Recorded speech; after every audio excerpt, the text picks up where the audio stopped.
tak terkalahkan bersama Kristus. Apa sih yang dimaksud dengan kita tidak dapat dikalahkan bersama Kristus?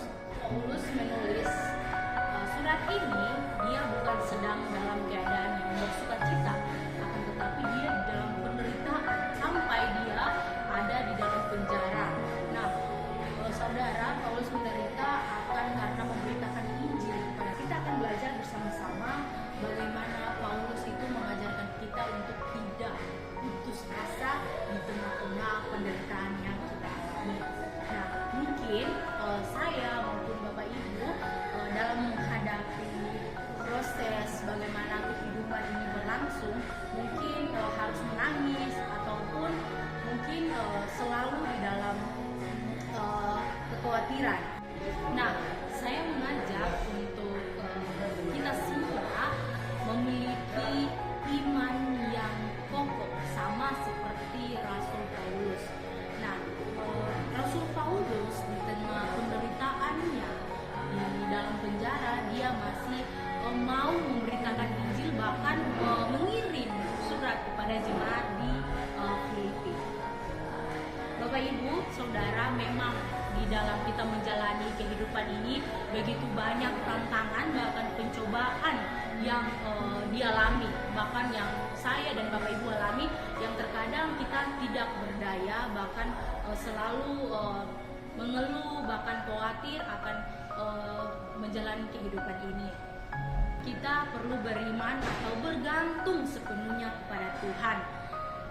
Karena Bapak Ibu, iman yang sejati itu bukan iman yang bergantung pada keadaan. Walaupun keadaan kita dalam berduka cita, bahkan dalam mengalami kesulitan, tetapi kita harus bergantung sepenuhnya kepada Tuhan. Bukan kita berbahagia atau bukan kita mengalami sukacita saja di dalam hidup kita, maka kita beriman atau percaya kepada Tuhan. Tidak, Bapak Ibu. Rasul Paulus mengajarkan kita untuk tetap percaya dan beriman kepada Tuhan di tengah atau di musim apapun yang terjadi di dalam hidup kita. Kita beriman kepada Tuhan agar kita juga mampu untuk melewati segala proses dan tanggung jawab yang akan kita lakukan di dalam kehidupan kita. Nah, Bapak Ibu Saudara, di dalam ayat ini juga ada kalimat yang mengatakan segala perkara.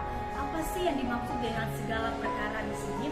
Nah, maksud dalam konteks ini di sini yaitu bukan berarti kita melakukan semua hal semau kita atau kemauan kita dapat lakukan. Arti dari segala perkara di sini yaitu bagaimana kita bisa menghadapi segala situasi atau segala musim yang ada di dalam kehidupan kita, baik waktu berkelimpahan, baik waktu berkekurangan, baik waktu sehat, waktu kita sakit, waktu kita menangis, bahkan waktu kita berbahagia.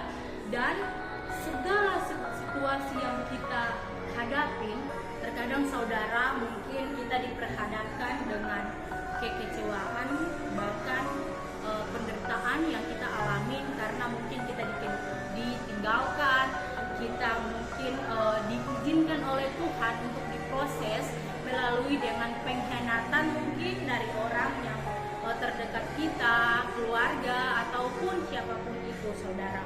Nah, sehingga terkadang kita manusia tidak sanggup lagi untuk menjalani kehidupan yang kita lalui.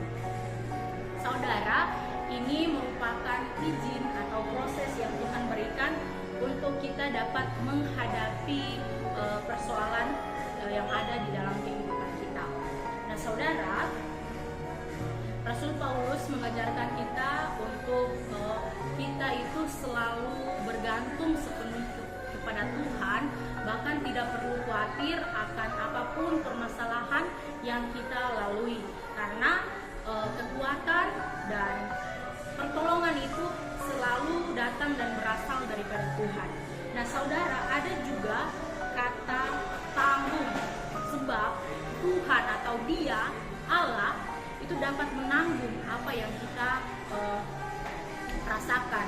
Nah, kata tanggung menurut bahasa aslinya dalam bahasa Yunani ini yaitu ischio, yang berarti itu kuat untuk menghadapi atau mampu untuk tetap bertahan. Nah, jadi saudara, segala perkara dapat aku atau saya dan Bapak Ibu Saudara dapat tanggung karena memiliki kemampuan atau kekuatan daripada Tuhan itu sendiri, sehingga kita dapat bertahan dalam segala musim kehidupan. Nah, yang selanjutnya yaitu kekuatan itu datang dari mana sih? Kekuatan itu datang dari pada Yesus Kristus. Nah, saudara, terkadang kita sebagai manusia selalu mencari kekuatan, bahkan sumber untuk kita dapat kuat itu dari orang lain. Saudara, kekuatan yang sejati itu hanya berasal dari Kristus, dan Yesus sendiri pun berkata, saudara, bahwa tanpa aku kamu tidak dapat berbuat apa-apa. Artinya tanpa Tuhan, aku itu Tuhan, itu kita sebagai manusia tidak dapat melakukan apa-apa, Bapak Ibu Saudara. Itu terdapat dalam Yohanes pasal 15 ayat yang ke-5. Itu Tuhan Yesus sendiri yang berkata, saudara, kekuatan Kristus adalah kekuatan yang tidak pernah habis. Tuhan Yesus Kristus yang mati, bangkit, yang telah mengalahkan maut, bahkan naik ke sorga, itu adalah sumber kekuatan, satu-satunya sumber kekuatan kita. Bapak Ibu Saudara, dengan melalui renungan yang singkat ini, saya mengajak Bapak Ibu Saudara untuk selalu merasakan bagaimana kehadiran Tuhan ada di dalam hidup kita, dan bagaimana kita menyerahkan seluruh pergumulan kita kepada Tuhan. Karena Tuhan sendiri berkata bahwa kalau kita tidak di dalam Tuhan, maka apapun yang kita lakukan itu akan sia-sia. Bahkan kita tidak mampu menjalani hidup ini. Maka ayo ketika kita mau menjadi tak terkalahkan, ayo bersama Kristus. Tidak terkalahkan itu ketika kita bersama Kristus. Ini bukan berarti ketika kita menjalani kehidupan kita tidak pernah jatuh, akan tetapi kita pernah jatuh, tetapi ketika kita tinggal dalam Kristus, kita akan diangkat kembali bersama Kristus. Artinya ketika kita jatuh, kita bisa berdiri kembali karena Kristus itu ada di dalam kita. Dan kita pun bisa berkata, saya atau kita bisa menghadapi semua ini itu karena kekuatan, bahkan kemampuan yang diberikan oleh Tuhan, bukan karena hebat saya ataupun bukan karena hebat Bapak Ibu Saudara, karena Tuhan Yesus ada di dalam kita. God bless you. Amin. Bapak Ibu Saudara, demikianlah sedikit firman Tuhan yang dapat saya bagikan kepada Bapak Ibu Saudara. Kiranya firman Tuhan dapat memberkati Bapak Ibu Saudara dan saya di tengah-tengah menjalani kehidupan kita. Tetap menjadi orang yang tak terkalahkan karena kita berada di dalam Kristus. Tuhan Yesus memberkati. Bye-bye.